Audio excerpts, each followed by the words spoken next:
Sebanyak 1,055 kes penderaan kanak-kanak direkodkan Jabatan Kebajikan Masyarakat JKM di seluruh negara dalam tempoh 6 bulan pertama tahun ini.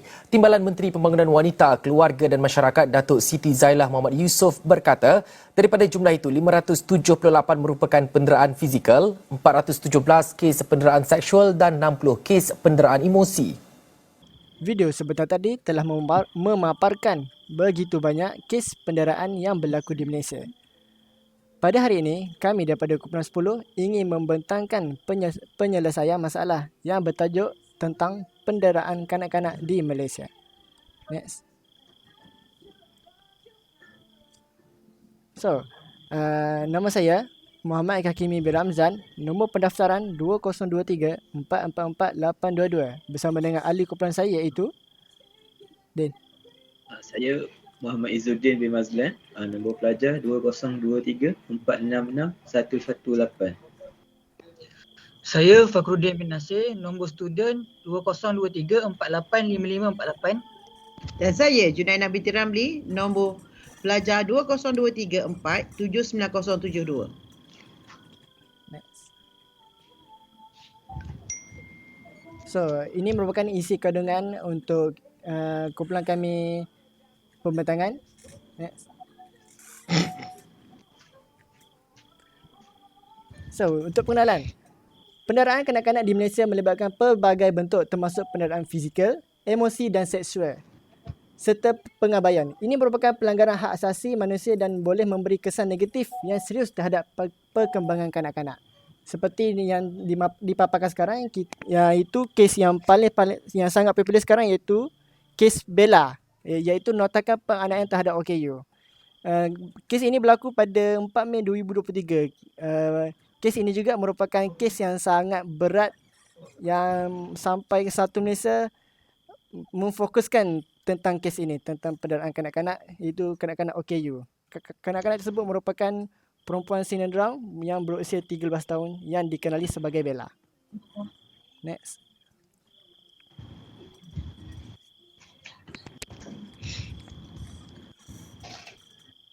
Okey.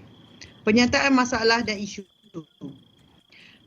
Penderaan kanak-kanak terbahagi kepada penderaan fizikal, penderaan seksual, pengabaian dan juga penderaan emosi. Penderaan fizikal ni seperti tumbukan, tamparan, sepakan, gigitan, goncangan, campakan, tikaman, cekik, pukulan. Yang mana penderaan fizikal ni boleh dilihat di luar secara fizikal dan dilihat secara fizikal pada tubuh badan kanak-kanak tersebut. Manakala penderaan seksual pula sebarang aktiviti yang bermaksud untuk mendapat kepuasan dan memenuhi kehendak orang dewasa atau kanak-kanak remaja di mana mereka umur atau perkembangan boleh mengambil tanggungjawab dan dipercayai. Yang mana penderaan seksual ni sering berlaku pada masa kini tanpa disedari. Pengabaian berlaku apabila kanak-kanak yang menginap di rumah di mana tanpa kawalan orang dewasa dan juga makanan yang diberikan. Penderaan emosi pula, satu penderaan yang tidak dapat dibuktikan secara realiti dan dia berlaku apabila penderaan ini adalah satu penderaan yang serius yang melibatkan emosi kanak-kanak itu yang akan mengakibatkan kesan sehingga kanak-kanak itu dewasa. Next.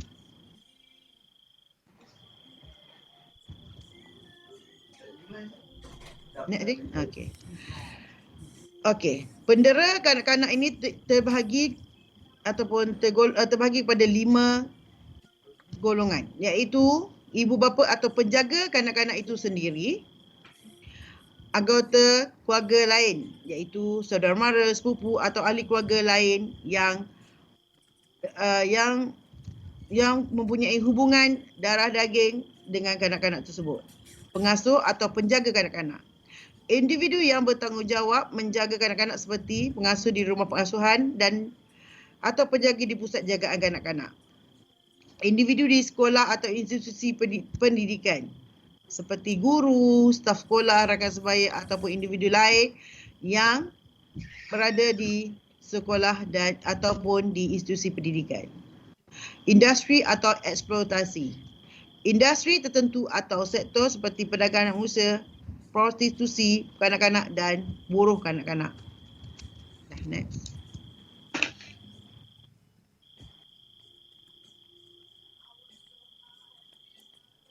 Okey. Untuk faktor permasalahan ini Tak dengar. Unmute please. maafkan saya. Okey, seterusnya faktor permasalahan ini yang berlaku. So, terdapat 5 faktor-faktor permasalahan ini berlaku. Yang pertama ialah kekurangan ilmu dalam menjaga anak, iaitu semakin ramai pasangan yang berkahwin muda dan tidak mempunyai kemahiran dan pengalaman dalam menguruskan anak-anak. Yang kedua iaitu ibu bapa pernah menjadi mangsa penderaan. Ini beranggapan bahawa anak-anak patut mengalami kesakitan dan penderitaan yang sama. Yang ketiga ialah pegangan agama yang rapuh. Ini berlaku akibat ibu bapa kekurangan ilmu agama dalam diri menyebabkan mereka terlalu mudah untuk memarahi anak tersebut dan membuat penderaan yang tanpa sengaja. So yang keempat adalah tekanan dan gangguan emosi. Ibu bapa diberikan tekanan dari tempat kerja dan apabila mereka pulang dengan keadaan emosi dan tidak stabil membuatkan penderaan kanak itu berlaku secara spontan. So yang yang terakhir ialah kedudukan ekonomi keluarga yang tidak kukuh.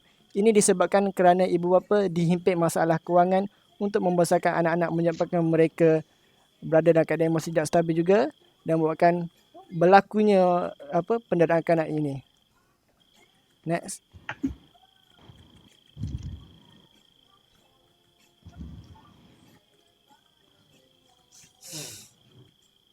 Tak dengar. Okey. Start. Okay. Impak penderaan. Impak penderaan boleh terbahagi kepada tumpuan besaran, mental dan juga fizikal. Impak kepada tumbuh besaran. Pendedahan berulang kepada peristiwa yang memberikan tekanan boleh mendatangkan kesan kepada tindak balas tekanan otak. Contoh-contoh dia, perkembangan otak yang tidak sesuai, kecacatan bahasa tertentu, kesukaran dalam penglihatan, pendengaran dan perkataan, bersiko untuk menghadapi masalah kesihatan, terdedah kepada aktiviti seperti merokok, penyalahgunaan alkohol dan dadah. Impak kepada mental bagi kanak-kanak yang menerima penderaan ialah perkembangan pada otak yang tidak sesuai, berisiko untuk menghadapi masalah kesihatan, ketidakseimbangan antara kemahiran sosial, emosi dan kognitif, kecacatan bahasa tertentu juga, kesukaran penglihatan, pendengaran dan perkataan, percubaan untuk membunuh diri. Manakala impak pada fizikal, lebam dan bengkak seperti rakan saya telah jelaskan tadi, kesan kepada luaran, terseluar, terbakar, kesukaran untuk duduk atau berjalan, kesakitan, lebam atau pendarahan pada bahagian kulit, penyakit kelamin dan masalah kebersihan diri. Next. Seterusnya, saya akan membentangkan tentang cadangan penyelesaian untuk mengatasi masalah penderaan kanak-kanak. Pertama, dengan cara memberikan pendidikan. Pendidikan bukan sahaja boleh diberi di tempat-tempat belajar, tapi kita juga boleh menyebarkan hal ini melalui iklan di TV ataupun radio, melalui kempen dan ceramah di pejabat-pejabat ataupun masjid, serta di media sosial yang terkenal pada zaman sekarang. Kita dapat mengajar keburukan dan kesan penderaan ini kepada orang ramai kerana masih ramai yang tidak sedar dan ataupun tidak mengambil berat tentang betapa penderaan boleh membawa kesan yang buruk kepada kanak-kanak yang didera. Kanak-kanak yang didera boleh terkesan sehingga mereka dewasa walaupun mereka didera sewaktu mereka kecil. Seterusnya, ia juga dapat meningkatkan kesedaran semua pihak. Kadang-kadang pendera tidak sedar betapa terkesannya anak-anak apabila mereka didera. Selain itu, pihak masyarakat juga akan lebih mengambil berat akan keadaan sekeliling dan boleh melaporkan jika mereka terlihat atau terdengar sebarang aktiviti penderaan.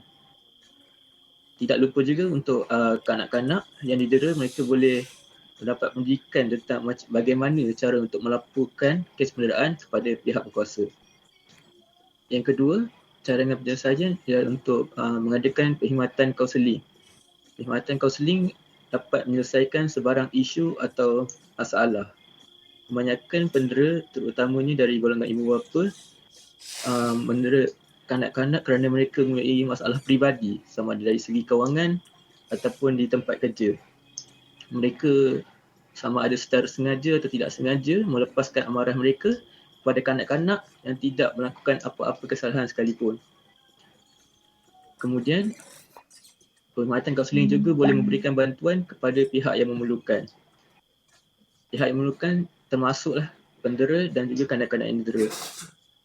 Kaunseling boleh mencadangkan kepada mereka yang terlibat dengan aktiviti mendera untuk mencari aktiviti yang lebih bermanfaat dan berfaedah untuk melepaskan segala masalah yang mereka ada daripada melakukan penderaan. Serta kanak-kanak yang didera juga boleh melaporkan kepada kaunselor tanpa perlu rasa takut kerana kaunselor boleh menyimpan rahsia mereka. Cadangan penyelesaian ketiga ialah untuk mengetatkan undang-undang dengan memberikan hukuman yang lebih berat kepada mereka yang tertangkap melakukan penderaan. Jika hukuman yang dikenakan tidak begitu berat, yang pelaku akan memandang rendah akibat aktiviti penderaan tersebut, dan apabila kita mengetatkan undang-undang, mereka akan takut untuk melakukan ataupun mengulangi perbuatan tersebut. Seterusnya, kita boleh menarik hak penjagaan anak-anak. Ramai ibu bapa memikirkan bahawa mereka berhak melakukan apa saja terhadap anak-anak mereka kerana mereka yang memberi mereka makan dan membesarkan mereka. Akan tetapi mereka tidak sedar bahawa anak juga merupakan seorang manusia dan mereka berhak mendapat hak-hak kemanusiaan seperti orang dewasa yang lain. Oleh itu, jika kita menarik hak penjagaan anak-anak, anak-anak boleh hidup bebas tanpa penderaan ibu bapa dan boleh mendapat bantuan kerajaan untuk meneruskan kehidupan mereka. Cadangan saya yang terakhir ialah untuk memperkasa ilmu keibu-bapaan. Kita semua tahu tanggungjawab sebagai ibu bapa perlulah dipelihara, sama ada dari golongan mereka yang sudah berkahwin ataupun yang belum berkahwin. Mereka harus belajar bagaimana untuk menjadi ibu bapa yang bertanggungjawab. Sebab kata pepatah, anak-anak ibarat kain putih dan ibu bapa lah yang mencorakkannya. Ibu bapa merupakan guru utama dan pendidik khas anak-anak, dan anak-anak akan terikut apa yang diajarkan oleh ibu bapa. Ibu bapa seharusnya menjaga anak-anak dengan penuh kasih sayang dan sepenuh hati dan tidak melakukan apa-apa jenis penderaan sama ada dari segi fizikal ataupun emosi. Ibu bapa juga mencorak peribadi anak. Anak-anak akan terikut apa perbuatan yang dilakukan oleh ibu bapa dan pada masa hadapan mereka mungkin akan melakukan aktiviti-aktiviti yang tidak elok ataupun mengulangi perbuatan penderaan terhadap anak-anak mereka pula.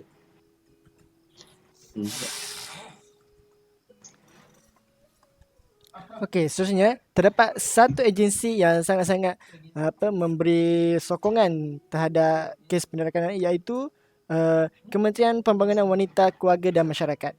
So, apa usaha agensi ini yang dilakukan? So, yang pertama ialah penubuhan jawatan kuasa tindakan bersepadu pengurusan isu-isu sosial kanak-kanak di media sosial pada 15 Jun 2021. Seterusnya, mereka telah membuatkan satu pelancaran overlay keselamatan kanak-kanak pada 16 Oktober 2022, iaitu Kaktus telah diperkenalkan sebagai perlembagaan bahawa masyarakat perlu bersama-sama bekerjasama melindungi kanak-kanak. Yang ketiga ialah mewawarkan perkhidmatan talian kasih 159999 dan WhatsApp talian kasih 019 2615 999 bagi orang awam melaporkan kes kanak-kanak. Seterusnya adalah memperkasa perkhidmatan kaunseling di 108 Pejabat Kebajikan Masyarakat Daerah iaitu PKMD. Seterusnya, memperkasakan peranan komuniti dalam perlindungan kanak-kanak melalui pelatihan 299 orang pembantu pelindung di JKM. Dan yang terakhir ialah memperkasa peranan komuniti dalam pelindungan kanak-kanak melalui 140 pasukan pelindungan kanak-kanak di bawah JKM dan memperkasakan juga 146 pusat aktiviti kanak-kanak iaitu PAKK sebagai hub perkhidmatan kanak-kanak. So keseluruhan itu merupakan usaha-usaha yang dibangunkan oleh Kementerian Pembangunan Wanita, Keluarga dan Masyarakat bagi mengurangkan kes penderaan yang akan berlaku lebih tinggi jangkaannya disebabkan terlampau banyak kahwin muda dan sebagainya. Oleh itu, kita harus berterima kasih kepada pihak Kementerian Pembangunan Wanita, Keluarga dan Masyarakat kerana telah memberi bantuan ataupun usaha-usaha yang membantu untuk mengurangkan kes penderaan kanak-kanak di Malaysia ini. Next.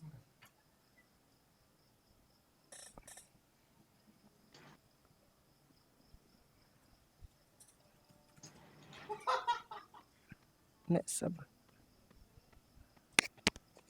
Kak Ju tak dengar. Kak Jun, mic Jun. Kak Jumat. Cakap saja. Ah, Kesimpulan bagi pembentangan ini adalah penyelesaian bagi masalah penderaan kanak-kanak ini memerlukan pendekatan holistik yang melibatkan pendidikan, perlindungan, sokongan, pelaporan yang mudah, penguasaan undang-undang, pendidikan kepada ibu bapa, perkhidmatan sokongan psikososial dan pembangunan komuniti yang selamat. Ini merupakan tanggungjawab bersama masyarakat, kerajaan, agensi perlindungan kanak-kanak dan individu untuk memastikan kebajikan kanak-kanak dilindungi agar mereka dapat tumbuh dan berkembang dalam persekitaran yang aman dan sihat. Dah. Itu saja daripada kami. Kumpulan 10 untuk pembentangan kali ini. Sehingga berjumpa lagi. Assalamualaikum. terima kasih.